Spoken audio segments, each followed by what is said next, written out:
Bonjour à tous les passionnés de course hippique. Aujourd'hui, on plonge au cœur d'un outil vraiment essentiel pour le Quintet Plus, la fameuse synthèse de la presse. On va voir ensemble comment la lire, comment l'interpréter. Bref, on décrypte tout ça. C'est parti.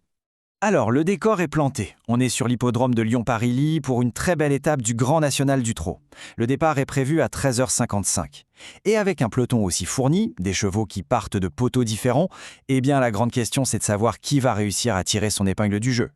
C'est vraiment ça l'enjeu du jour. Devant une course aussi ouverte, comment est-ce que les spécialistes font pour isoler les chevaux qui ont le plus de chance? Eh bien pour ça, il existe un outil formidable, la synthèse presse. C'est un peu le concentré de l'avis de tous les meilleurs pronostiqueurs. Voyons tout de suite comment ça fonctionne.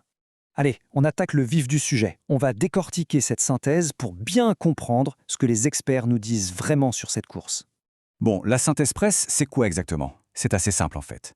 Imaginez qu'on prend les pronostics de tous les grands spécialistes et qu'on les compile. Le résultat, ce n'est pas juste un avis, c'est un véritable consensus qui classe les chevaux par ordre de préférence. C'est une carte qui nous montre où se situe la confiance des experts. Et cette hiérarchie, elle est super importante. Tout en haut, on a la base, ce sont les favoris quasi unanimes. Juste en dessous, les secondes chances, qui sont des concurrents très sérieux. Puis, on descend vers le risque, avec les outsiders et les gros outsiders, là où se cachent les surprises. Et enfin, tout en bas, les abandonnés. C'est un véritable entonnoir de confiance. Commençons par le sommet de la pyramide, la base. Il s'agit des 3 chevaux que la presse voit sur le podium. Ils sont le socle de la plupart des paris. Voyons de qui il s'agit pour aujourd'hui. Le premier qui ressort, très nettement, c'est le numéro 14. Il est clairement identifié comme un gagnant potentiel. À ses côtés, on retrouve le numéro 4. Lui aussi, il fait quasiment l'unanimité auprès des pronostiqueurs. Et pour boucler ce trio de tête, on a le numéro 8. Donc à retenir 14, 4 et 8. C'est le cœur de l'analyse des experts. On passe maintenant à la deuxième catégorie, celle des chevaux de seconde chance. Attention, ce ne sont peut-être pas les favoris absolus, mais ils ont largement de quoi venir perturber l'arrivée. Et dans ce groupe, il y a 4 chevaux à garder à l'œil. Le 13, le 5, le 3 et le 9. Ce sont les challengers directs, ceux qui pourraient bien pimenter les rapports.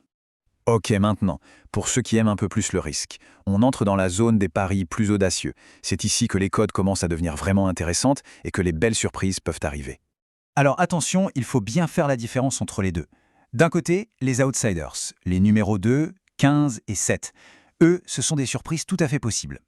De l'autre, les gros outsiders, les 1, 16, 12 et 6.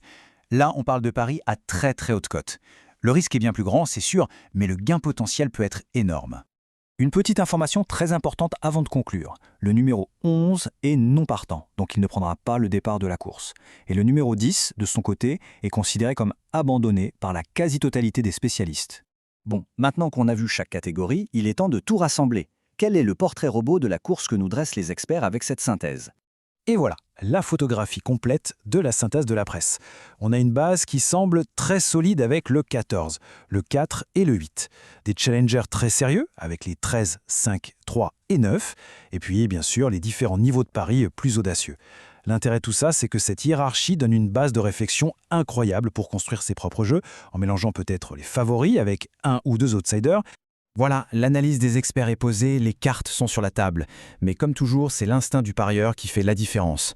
Alors en regardant tout ça, quel serait le pronostic gagnant? La question reste ouverte.